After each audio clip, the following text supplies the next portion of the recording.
Welcome to the Western Bowel podcast series, with talks on traditional spiritual teaching and its application in the world today. The intention of the series is to offer something useful for those who are drawn to study themselves and engage practice on the spiritual path. New talks are posted twice each month. The content of the talks is for informational purposes only, and not to provide any kind of counseling, medical, or professional advice. This podcast is titled The Way of the Wise Woman, a deeper dive into the awakening of the Mother Spirit. It was given by Red Hawk on August 21st, 2021, via Zoom by phone. Red Hawk is a spiritual practitioner of over 40 years and the author of 12 books, including The Way of the Wise Woman, as well as Self-Observation, Self-Remembering, and Return to the Mother, a trilogy. He held the Alfred Hodder Fellowship in the Humanities at Princeton University in 1991-92. He was a finalist for the Walt Whitman Award of the Academy of American Poets and a runner-up for the Paterson Poetry Prize. If there is benefit in this talk for you, please consider sharing the link to it or writing a review on social media or on one of the podcast platforms. Red Hawk. I want to begin with a sacred blessing ceremony and a way of empowering the space that we now, all of us, occupy. So I'll do that by chanting Yogi Ram Sarat Kumar, Yogi Ram Sarat Kumar, Yogi Ram Sarat Kumar, Jaya Guru Raya. Yogi Ram Sarat Kumar, Yogi Ram Sarat Kumar, Yogi Ram Sarat Kumar, Jaya Guru Raya. Jai Shri Kepali, Yogi Ram Sarat Kumar, Guru Maharaj Yogi Ram Sarat Kumar. Jai Shri Kepali Yogi Ram Sarat Kumar. Guru Maharaj Yogi Ram Sarat Kumar. So just a word of explanation, because I don't know who I'm talking to and I don't have a screen. I only have a phone in my hand. I don't have a computer or a smartphone. What I just did was a traditional blessing ceremony and an invocation ceremony. Yogi Ram Sarat Kumar was the master of my teacher, my spiritual teacher, Mr. Lee Lozowick. And we invoke his name often in order to create a sacred chamber. Word chamber is a word used in spiritual circles to denote a sacred gathering where one of the names of God is invoked. So we are now in an empowered, sacred, invocational chamber in which we have called upon God to descend and to enter into this chamber, called upon Yogi Ram Sarat Kumar and Mr. Lee to enter into our hearts so that we may listen from another place in our bodies, not just the mind alone. And what you'll see on the screen periodically is pictures of Mr. Lee and Yogi Ram Sarat Kumar, just to revivify our memories that we're in a sacred space and that we are asked to come into this space in another way than our usual existence in spaces, to enter into this space with attention lower down in the body. I'm going to speak tonight about the feminization of one's inner work, about a stage in the work, in the inner spiritual work, where one's approach to awakening becomes feminized. So I think I'll begin by reading the quote from Mr. Lee, which is on the back of the book, The Way of the Wise Woman, because it says very succinctly and clearly what I'm speaking about. So I begin, quote, "Transformation is not a masculine process. The work is not a masculine process. Practice, sadhana, surrender to the will of God are not masculine processes. Many people assume they need to batter practice, to club it to death, until finally they will dominate, win, end up victorious. But this approach does not work, plainly and simply. The process is feminine, and the keys to the lock which imprisons reality or truth is in a feminine approach. We must go at this knot of confusion called the mind or sleep or unconsciousness or illusion or Maya with very gentle, humorous, patient, accepting relationships to it.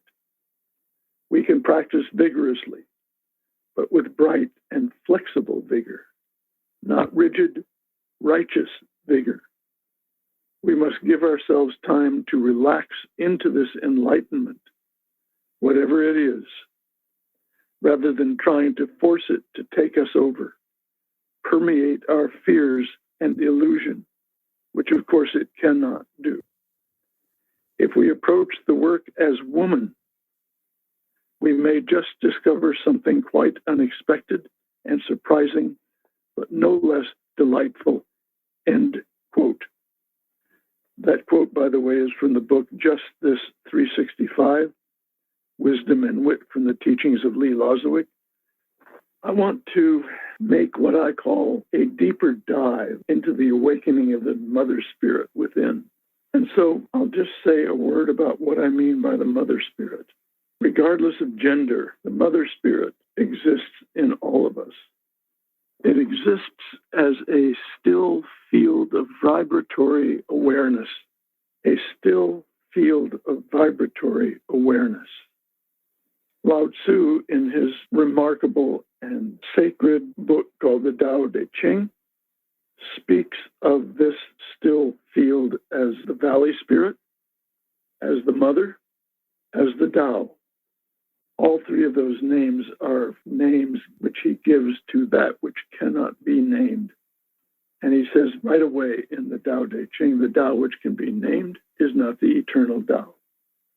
So the first great joke, which I will share with you tonight, and which many of you probably have already gotten, is that I'm going to give a talk on something which is nameless, which I call the mother spirit, but which is not that.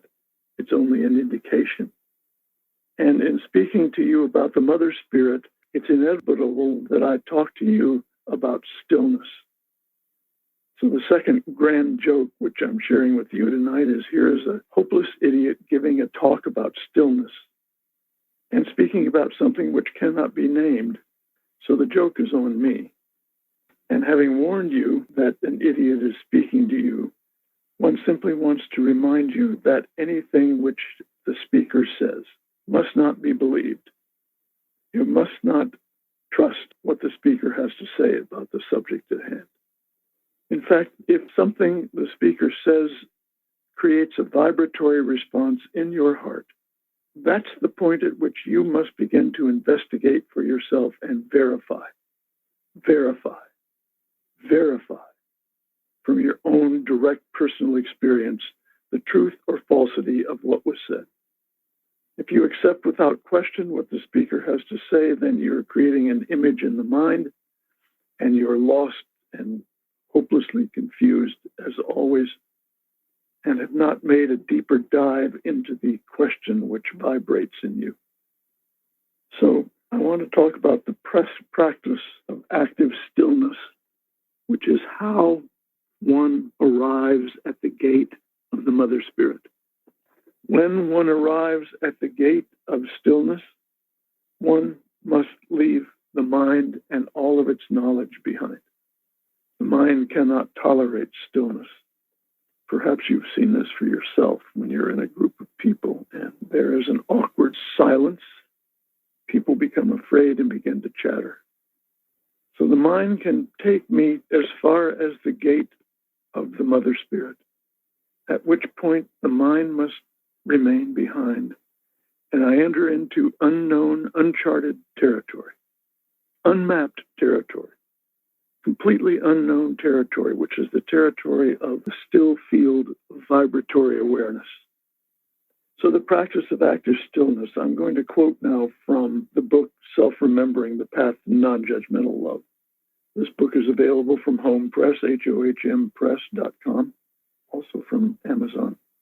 But before I read that quote, I want to simply make a deeper dive into the body with you, if you wish, so that we can be with one another from a different place than is my usual location of attention. So we begin with both feet on the floor and erect posture. Zen Buddhism calls erect posture the awakened form. Usually my posture in the day-to-day discourse is not erect. The body assumes one of a limited number of postures which keep me unconscious and mechanical and habitual and enslaved by the mind. Erect posture is one of the gateways into the present, because the Mother Spirit dwells in the present only. The Mother Spirit is the present. Then conscious placement of attention below the neck in the body, moving attention out of the intellectual center, out of the mind, and down lower into the heart center, solar plexus, navel, hara region of the body. In shamanic practice, this is called the shifting of the assemblage point out of the mind with all of its knowledge and its means of assembling reality into a different assemblage point. So we see that attention can be consciously shifted anywhere in the body, to the big right toe, to the left hand, because I am awareness. And I have the will of attention, which allows me to shift my center of gravity any place in the body I choose. But we have been taught from the earliest possible moment to fixate attention in the mental sphere, the head brain. And we become enslaved to that placement. But with erect posture and conscious placement of attention down lower in the body, so that I begin to sense the self from a position at the heart center or the solar plexus, the abdomen or the hara. And this allows us to be together in a different way, to listen from a different perspective, a different center of gravity than the mind alone. And having shifted one's attention down lower, one becomes aware, sensing the breath, that magnificent ally, the breath. Awareness of the breath is one of the most ancient of all spiritual practices because the breath is an objective feedback mechanism. What I mean by that is the breath allows me to know when I am present and awake in the body. Awareness of breath means that I don't force the breath. Very difficult, because the moment I become aware of the breath, mind wants to manipulate it.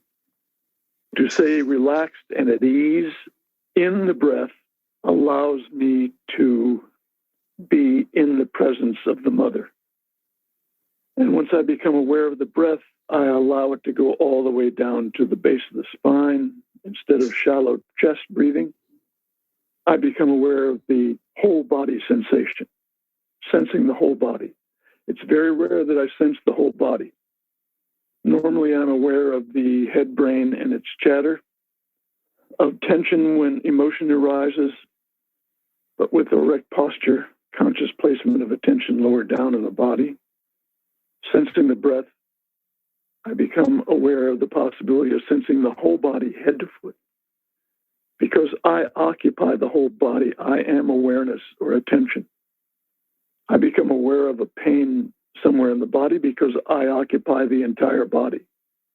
I'm able to focus the awareness which I am at any point in the body or in the entire body. And by immersing myself in breath and in sensation, the body begins to relax its tensions. I am a field of tension, which can begin to relax little by little. And this allows me then to be present.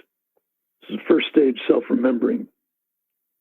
The The second stage of self-remembering is that I allow myself to be aware of myself in a space.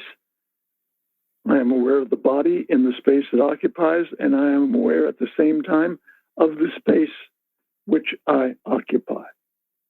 Now it includes 50 souls, a gathering of souls wishing to return to the mother.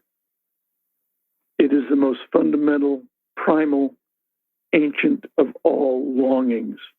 All embodied souls have the longing to return to the mother. And that is the basis of all of our longing, is the longing to be held in the mother, nurtured by the mother, which is one of the names I'm giving to the present, the mother spirit, which is stillness. So I want to speak about the practice of active stillness. And I will quote now from page 74 in Self-Remembering, from the section entitled The Masculine and the Feminine. The conscious movement of attention below the neck and into the body. I'm breaking the quote to say this is what we just practiced together. Back to the quote. Restoring connection and relationship with the body is a masculine move, an act of conscious doing. So the movement of attention from the head brain down into the body is a masculine move. It's an active doing. Begin the quote again. It is masculine energy which holds attention in its place here, and in so doing creates sanctuary or safe place, which allows the inner feminine energy to emerge and receive. Thus, the masculine remains in an active passivity, actively still, holding attention, and the feminine assumes the passively active role. The terminology derives from Arnaud Desjardins. In order to receive the help from our Creator, which is available for transformation in the present, the feminine is receptive energy. Thus, the masculine and the feminine are joined with this movement, a perfect marriage within. This is the awakening of the feminine, or the feminization of the inner work. I end the quote. So now I'm going to read from Return to the Mother, which is a book of poetry, poems of self-remembering and self-observation inspired by Lao Tzu's Tao Te Ching. I'm reading from page 77. It is poem number 71. So the title of the poem is a direct quote from Lao Tzu's Tao Te Ching. I quote, "The female overcomes the male with stillness," unquote. What follows then is the poem, which is a response to Lao Tzu. I quote, "It is the masculine which moves attention out of the mind, down into the body, where the feminine waits for the sign that it is safe to emerge. That sign is the presence of attention in her dwelling place, in the present. She is stillness, and it is this quality which overwhelms the masculine force and gives rise to devotion. Her stillness draws him back over and over. She builds her nest of stillness. Her love is stillness. Thus, the masculine becomes passive as devotion, and the feminine becomes active as love. This is the perfect union, love and devotion, from which adoration is born." So I'm reading poetry that was given to this poet by placing himself in the feminine position that is receptive, longing to receive, and allowing oneself to be penetrated by the feminine stillness in which the poems were given. I'm I'm going to read a poem which is not from the books, but is by the speaker, by the poet Red Hawk. It's called The Secret. He was once a student of mine, and now he is assistant manager at Wendy's. Second marriage, 2 kids, drinks a lot. He comes by once in a while, and we go into the backyard, play bocce. He is a great admirer of my poetry, so one day he asked me, "What is the secret to writing really good stuff the way you do?" I tell him it's all dumb luck, grace and mercy, blind chance. He laughs because he thinks I'm kidding. The poems that I will read from the way of the wise woman are received by grace and mercy.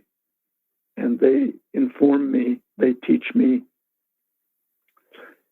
It is the effort to remain actively still, which is the practice that leads me to the gate to the Mother Spirit.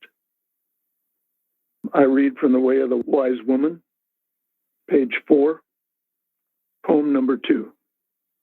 The wise woman's vigilance is never idle and bows before no dogma or idol, worships no plan or man, longs for no result, is moved by the moment, what is felt in the wind, the way a leaf throws itself upon the mercy of every vagrant breeze.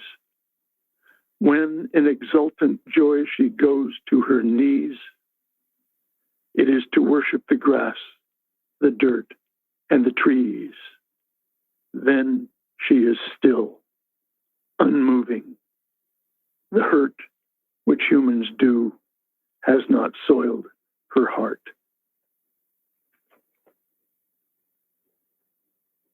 This practice of active stillness leads one into the still field of vibratory awareness.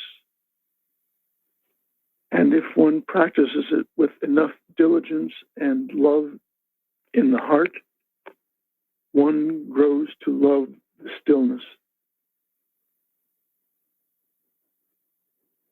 One grows to love the unknown. And one becomes slowly aware that I am the stillness. When one situates oneself in the still field of vibratory awareness, all that remains is breath arising in that still field. And I see that I am not the breath. It is arising in the still field of awareness. And sensation, bodily sensation, and I see that I am not the bodily sensation. It is also arising in the still field of vibratory awareness. And one begins to be aware that between the thoughts, there are gaps. When one engages active stillness, thoughts begin to lose some of their force, their power over me. And there begins to be not a steady stream of chatter, which is the ordinary state that I find myself in. One thought arising after another, but there's gaps between the thoughts. And it's those gaps that I'm suggesting you begin to investigate. Because in those gaps, all that exists is awareness. A still field of vibratory awareness in the gaps between thoughts. When I eliminate thoughts, I'm not the thoughts. When I eliminate emotions, I'm not the emotions. When I eliminate the body, I'm not the body. What remains finally in those gaps is awareness. And slowly it begins to dawn upon one that I am awareness. And everything that I witness, all forms are arising within that still field of awareness. I am that still field of awareness, and all forms are arising in me and appearing momentarily and then disappearing again into the stillness. I am is stillness, and one is reminded of that Bible verse when Moses encounters the burning bush and the bush speaks to him in the voice of the unknown and says, "Be still and know that I am God." All the masters point to stillness, but it's taken me a long, long time to arrive at active stillness because I am a hopeless idiot, a slow learner. That should give you great hope yourself, great encouragement, because you're probably not hopeless idiots. But a hopeless idiot is a very slow learner. A hopeless idiot is one who repeats his errors over and over and over and over and doesn't learn from them except by the hammer on the head over a long period of time. And slowly things begin to dawn in his thick skull. Let's see, I want to read from a book by my friend Robin Bloor and P. Schmidt, who edited a book called Readings Prosaic and Poetic. It is a collection of 108 various prose and poetic statements about awakening and about the sacred work. It's a wonderful collection. It moves from very ancient, from Lao Tzu to Shakespeare to modern poets, T.S. Eliot and others. And it's just brief quotations from their work. I'm going to be reading from a section by Thomas Hoover on the death of Bodhidharma. The death of Bodhidharma, I'm quoting now, the death of Bodhidharma is swathed in legend. It is told that after 9 years at the Shaolin Monastery, Bodhidharma decided to return to India and called together his disciples to test their attainment. The first disciple reportedly said, quote, "As I view it, to realize the truth, we should neither rely entirely on words and letters, nor dispense with them entirely, but rather we should use them as an instrument of the way." To this, Bodhidharma replied, "You have attained my skin." Next came forward a nun who said, quote, "As I view it, the truth is like an auspicious sighting of the Buddhist paradise. It is seen once and never again." To this, Bodhidharma replied, "You have attained my flesh." The third disciple said, quote, "The 4 great elements are empty, and the 5 skandhas, constituents of the personality, body, feelings, perceptions, will, and consciousness, are non-existent. There is, in fact, nothing that can be grasped." To this, Bodhidharma replied, "You have attained my bones." Finally, it was the turn of Hui Ko, Bodhidharma's chief disciple. He only bowed to the master and stood silent at his place. To him, Bodhidharma said, "You have attained my marrow."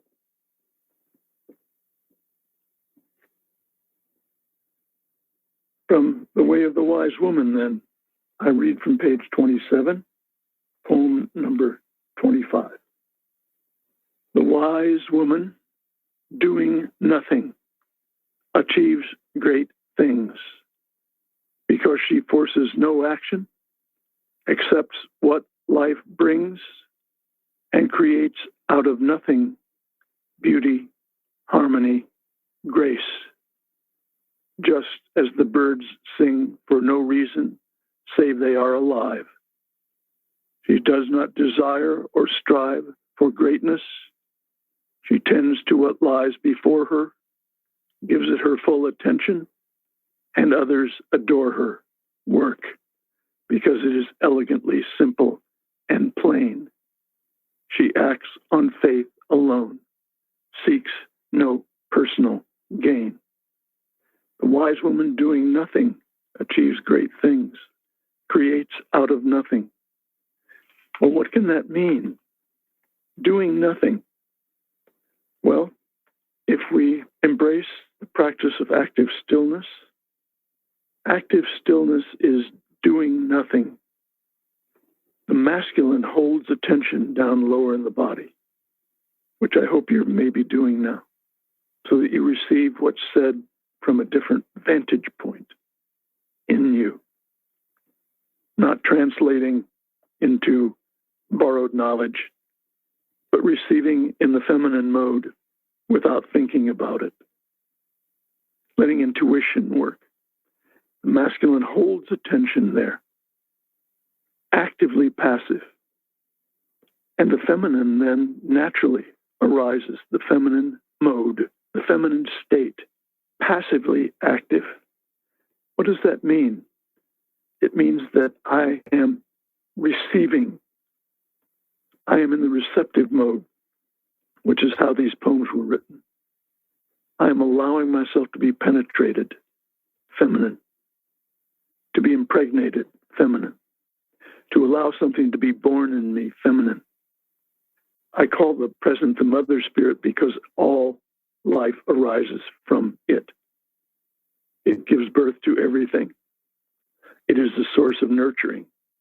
Being held in the present is being held in stillness, in the mother spirit, the feminine. My dear friend Lalit, who is a wonderful spiritual teacher in her own right, gave a talk not too long ago in which she spoke about the heart brain. I got that terminology from Joseph Chilton Pearce's book, The Biology of Transcendence, which I also get that terminology from. When I place myself in the feminine mode, in stillness, the intelligence of the heart arises, feminine wisdom. It arises from the still field of vibratory awareness. Thus, I'm not doing, I am allowing. And what I've found myself, and I must warn you that I am not stabilized in the still field.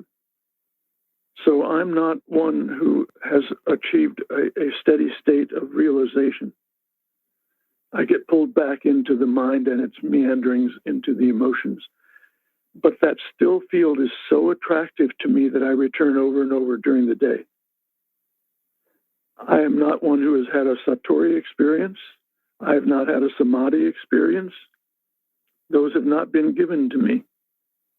What is given to me is that I am given the task of doing my work and minding my business. My business is to remain actively still and allow the divine descending love current. I call it a love current. I'm talking about the current which animates all life forms, descends into us, and animates the human body and all life forms in all worlds in the universe. It is the current of life. It is the life force. I call it a love force because it's so attractive that I have learned to love it. And our work, as we're taught by the work, is to receive this descending current, to allow it to pass without restriction, without reaction, without impediment, through the body. When I receive and am penetrated by this divine love current and conduct it through the body by not interfering, not identifying, it allows the body to operate in its highest function, which is as a energy transformation instrument. The body then receives this current. It transforms that energy into a finer energy, part of which remains in the body in order to assist the bodily being in its evolutionary stage. The rest, the main part of that energy, passes out of the body. It feeds the earth. It feeds those beings above me in scale, and it all goes all the way back to our Creator, to the source of that energy. This is according to law. I am given to be a law-abiding being. The law is called the law of reciprocal maintenance. When I follow that law, I become both food and am fed. I am both fed and I am food. I follow that law by the practice of active stillness, holding attention down lower in the body. And this practice is one not just of frequency, that is, I remember it over and over during the day, but of duration. It's not enough to remember it and come back over and over, but to stay there longer. This requires practice in staying in the field of the unknown, the still field of vibratory awareness. I get pulled back by the mind. I get pulled back by emotion. I get distracted by the things around me, outside of me. I remember, I come back, I seek the stillness within. It is nurturing. It is gentle. It's completely unknown. And I try to stay there longer. Frequency and duration. Stillness is the gateway to the divine current. Stillness is the gateway to the feminization of one's work. I'll read a little from The Way of the Wise Woman now, because what The Way of the Wise Woman is, one of my dear friends, Sarah, said to me, The Way of the Wise Woman to her is a handbook of right action. What a lovely thing to say. And for me, that's what it is. It is a 58-poem description of what the Mother Spirit looks like in action through the body in ordinary life. I'm reading from page 8 now, poem number 6. The wise woman lives only from intuition and feeling, while those around her are taught lying and concealing what their hearts are intent upon revealing. She shines with life while they live in recoil from the heart and fear the sting and sorrow of death because they are divided, live apart from their feelings, while she is in love with her breath and body. She is real, and they are nothing but a thought, divorced from the present moment and fraught with tensions, an open wound, never healing. So I want to point to two things in that poem. Read it again. My lovely assistant in her skimpy outfit has requested me. That's Chandrika, my wife. Poem number 6. The wise woman lives only from intuition and feeling, while those around her are taught lying and concealing what their hearts are intent upon revealing.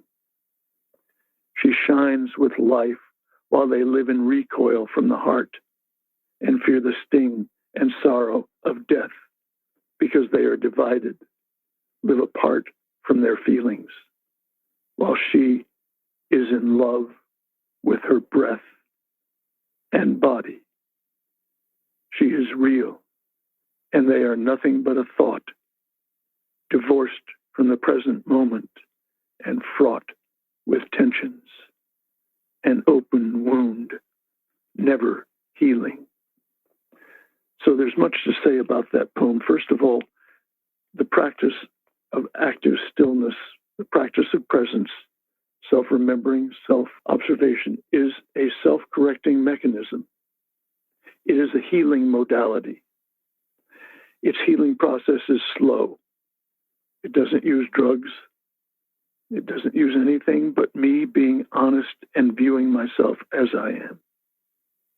So it's a healing modality. And I know this because I have been healed from a badly broken and wounded psyche. I am in the healing process. I'm not an end product. I am a healing process in evolution. I'm a work in progress. And I don't see any end to that progress, to that healing, to that evolution. I'm told by those who know that there is no top end to this process, and I am very grateful for that process of learning, of dropping everything I know and entering into this stillness in which the wise woman lives only from intuition and feeling. Intuition is higher intellectual center, which is allowed to operate freely only when I am not interfering with the descending love current, the life current. Inspiration, which is where these poems came from, is higher emotional center. It is allowed to operate freely in the being only without interference from the mind and the emotions. Non-identification, non-interference. So I'll read from page 16, poem number 14. The wise woman has unseen protection, a source of help and undying affection, which both arises from the Mother Earth and descends from above, so that it is with her before birth and manifests in her as non-judgmental love. She sees and accepts that the gift of death is everywhere around her, so that each breath is a precious gift, and teaches her to only live here, now, slow to judge, quick to forgive. So I want to point to forgiveness as one of the ways that one activates and brings to life the feminine within. Forgiveness and apology are the two secret keys to awakening the feminine. The line, she sees and accepts that the gift of death is everywhere around her, so that each breath is a precious gift. All right, so when I embrace the practice of active stillness, I embrace that life and death are the same, are one. And I openly embrace my dying as part of my living. When I was preparing for this talk, I picked up my copy of The Naked Song, which is the Songs of Lala, translated by Coleman Barks. Lala was a 14th century feminine female mystic, and it said that she went naked everywhere. And her songs are very simple, beautiful songs. This is from page 53 of that book. As my love and my faith and my interest in the inner grew, the darkness diminished within and without, and Lala lost herself in that light. And from page 69, if you ride the breath and keep it under control, hunger and thirst and other wantings will not be dangerous to you. Being skilled with that bridle is a great blessing. So what does she mean? If you ride the breath and keep it under control. Under control simply means that I do not interfere with the breath. What I keep under control is my identification and reactions. I allow the breath. I immerse myself in the breath. And then she says, from page 78, how did I get here? Where am I going? Only true initiation helps. Is breath awareness all there is? So one turns to the breath over and over again. One turns to the breath as one returns to the mother. One receives the nurturing of the mother in stillness. I read from page 34 of The Way of the Wise Woman, poem number 32. The wise woman is grateful for the gift of death because it makes everything she touches holy. She worships God in every breath. It makes the smallest complaint folly and gives great urgency to being kind. She keeps her death always in her mind, so holding on to anger seems childish, a lie which fools indulge as if they will not die. Death makes a joy of her conscious labor to love herself as she loves her neighbor. Breath becomes sacred in the practice of active stillness. I come to love the breath because it returns me to the stillness. Page 35, poem number 33, the first line, for the wise woman, everything is food. Everything is food. What that means is that when I do not interfere with the descending love current, there is no judgment. All that is arises as food. Everything becomes food. And now I'm quoting from the book, Not What Should Be, But What Is. It's the collection of the wisdom of Swami Prajnanpad, as brought to us by Arnaud Desjardins, the great French master. Now I quote this directly. This is from page 12. God's will is what is happening every moment. That's it. All the rest is the mind, is a lie. This principle has no exceptions. I read it again. Quote, God's will is what is happening every moment. That's it. All the rest is the mind, is a lie. This principle has no exception. So the mind immediately leaps in and says, well, but what about the Holocaust? You can't say that was, what about X? You can't say that. What about Y? What about the raiding of the Capitol and all those? Well, you can't say, I repeat, quote, God's will is what is happening every moment. That's it. All the rest is the mind, is a lie. This principle has no exception. So then someone asked me, well, what do you do about all the things that are being done to the earth and humanity on a suicide course? What do you do about that? And I say that I do my work. I remain actively still. I receive the descending divine love current without interference. I allow it to pass unimpeded through the body, and it passes out of the body and into the still field of vibratory awareness, which is what I am. That still field of vibratory awareness is a unified field. Everything that enters it transforms it. So my work is to distill the descending vibratory love life current, to allow it to pass unimpeded through the body. My work is to remain actively still, to not interfere, to not identify. The body then transforms it into a finer energy which passes out of the body as love into the field of vibratory awareness. That's how I influence. That's how I affect.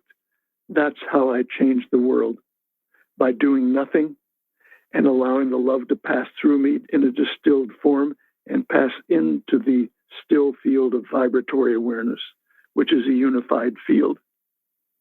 With every breath, I change the world then, by not doing, by not identifying. Everything is food. I think I'll stop there for now, and let's see if there are any comments, questions, responses. You just had a quote, God's will is what is happening every moment. I missed the source of that quote. Would you repeat the source, please? I'd be glad to. It's from a book which is brand new from Home Press, HOHMpress.com. It's called Not What Should Be, But What Is. The Wisdom of Swami Prajnanpad, with commentary by Arnaud Desjardins. Thank you. You're welcome. Thank you for asking. You quoted from a book of collections. You said there was poems and sayings. What was the name of that book? Yes, thank you for asking. The book is called Readings, Prosaic and Poetic. It's edited by my friend Robin Bloor and P. Schmidt. It's available from Karnak Press, Karnak, and it's a wonderful 108 sayings and poems, food for the heart and mind. If there are no more questions, one of two things is possible. I have either been so utterly clear and objectively transparent that everyone has understood, or the hopeless idiot has muddled the water so badly that nobody understands and therefore can't ask a question. So if there's no more questions, let's play a game if you want to. Here's the game. You give me a number from 1 to 58, and whatever number you give me, I will go to that poem in the way of the wise woman, and that poem will indicate to you something about your work, which you can begin to investigate for yourself, or which will help elucidate the work that you are presently engaged in. Number 1 through 58. Anybody who wishes to play with me, give me a number. 17. One at a time. 17. 17. All right. The wise woman is born with a radiance which either blinds or opens people's eyes. So some grow gentle and drop all defense against love, are transparent, without disguise, while others cannot bear to look into the mirror love presents, are shook to their root by looking love in its face and are maddened by their own disgrace. That radiance is like a light from safe harbor, which guides storm-tossed sailors to shore. So whoever asked, don't hide your radiance. Don't be afraid of other people's responses to it. Simply walk through the world in stillness, and that radiance will be broadcast from you without your doing anything. Give me a number, 1 to 58. 21. 23. One at a time. Did I hear 23? Number 23. The wise woman guards her home against thieves.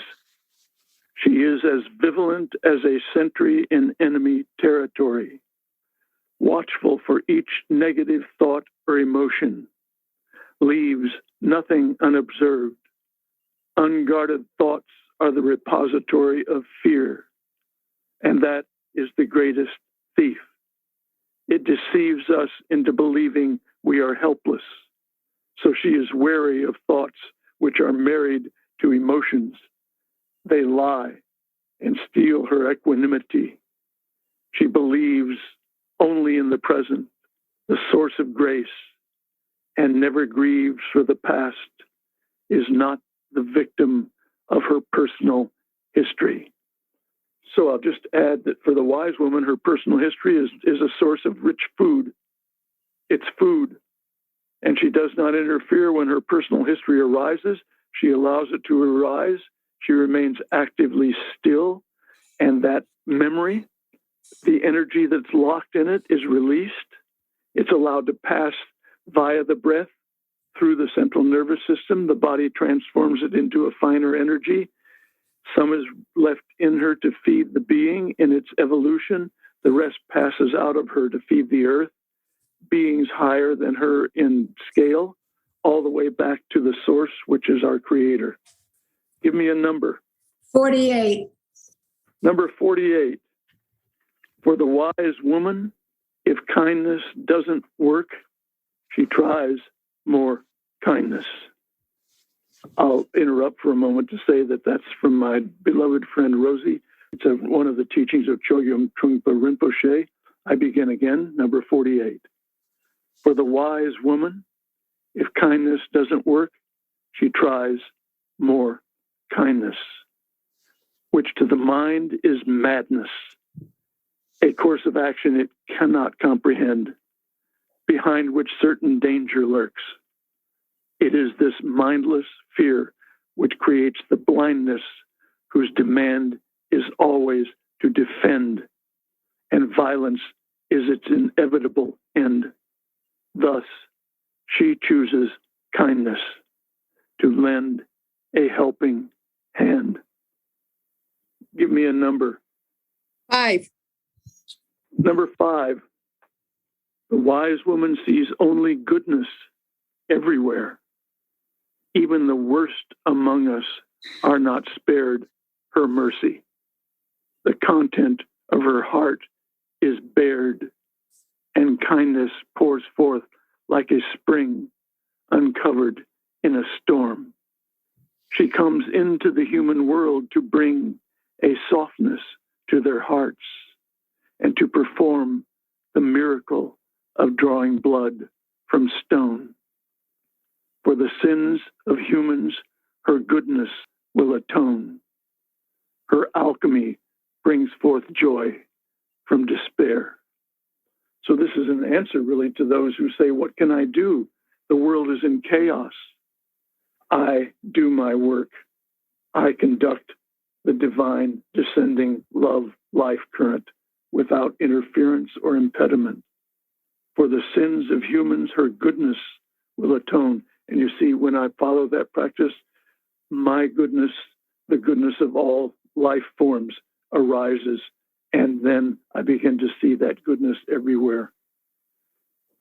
Give me a number. 21. Number 21. The wise woman is one acquainted with grief because she knows life is fragile and brief and will steal those she loves like a thief in the dark, leaving behind a sorrow with no relief.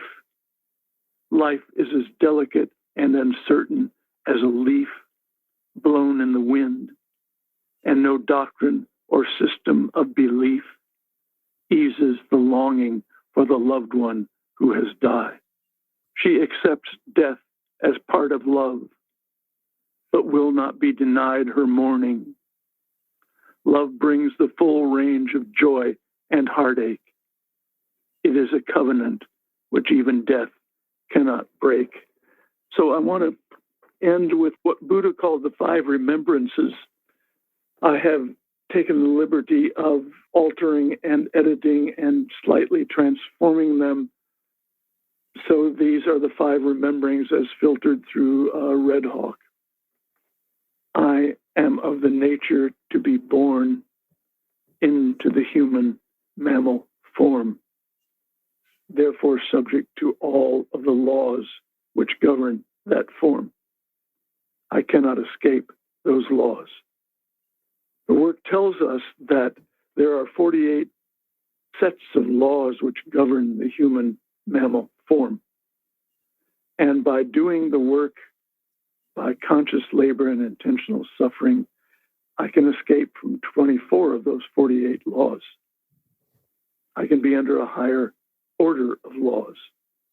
The second remembrance, I am of the nature to age, and so I am subject to all the laws of aging, and I cannot escape the laws of aging. But by the practice of active stillness, I do not identify with the aging process, except to see its goodness and its beauty. The third remembrance, I am of the nature to weaken and cannot escape the laws which govern the weakening of the mammal form. As the body weakens, my practice grows in strength. My love grows in strength as the body weakens. I see more and more the urgency of remaining present in the stillness, knowing I am the still field of vibratory awareness in which all things arise. So the weakness does not affect me, only the body. The fourth remembrance, I am of the nature to weaken and then sicken. I cannot escape the laws which govern the sickening of the human form. As it weakens, it will sicken. But as my practice grows and strengthens in the practice of the active stillness, the weakening and sickening of the human form are merely passing phenomena, which I do not identify with, I do not interfere with, and they become a source of strength. The fifth remembrance, I am of the nature to die. I cannot escape the laws which govern the death of the human mammal form. It gives my work urgency and necessity so that I do not waste time in petty grievances. I do not waste time in holding grudges. I wish to forgive at once everything. I wish to apologize for all my mistakes at the minute I make them. Apology and forgiveness awaken the feminine within. They are the keys to feminizing my work. My friends, we work together. We are practitioners. We are not masters. We are not gurus. But together we work. We support one another. We hold one another. We help one another. We assist one another in our waking, our living, our working, our dying. God bless you. I'm so grateful for the help that you've offered in allowing me to be here with you. Yogi Ram Sarat Kumar, thank you. God bless you all. Excuse me, may I ask a question? I would be willing to entertain any questions. Thank you. Red Hawk, I wonder what verifying these teachings look like. I wonder if, for me, if I do the work patiently and persistently, and I pay attention to my breathing, maybe it will result in suffering less because I pay less attention to my inclement thoughts. I don't know if I made myself clear. It's very clear, and so I immediately want to say that the moment you speak of results, you have slammed the gate shut, and you have prevented the possibility of the feminine arising. I work with no thought of results whatsoever. I work out of love of serving. I work in order to conduct the live love current without interference, and the results are not my business. Results are the business of God. I work without any thought for results at all. I simply do my work. I love doing my work. I love the breath, which conducts the current through the body, and I am grateful for the opportunity to work, period. Relax, enjoy, breathe, be gentle. Don't try to force, don't push. Thank you. You're very welcome. Good question.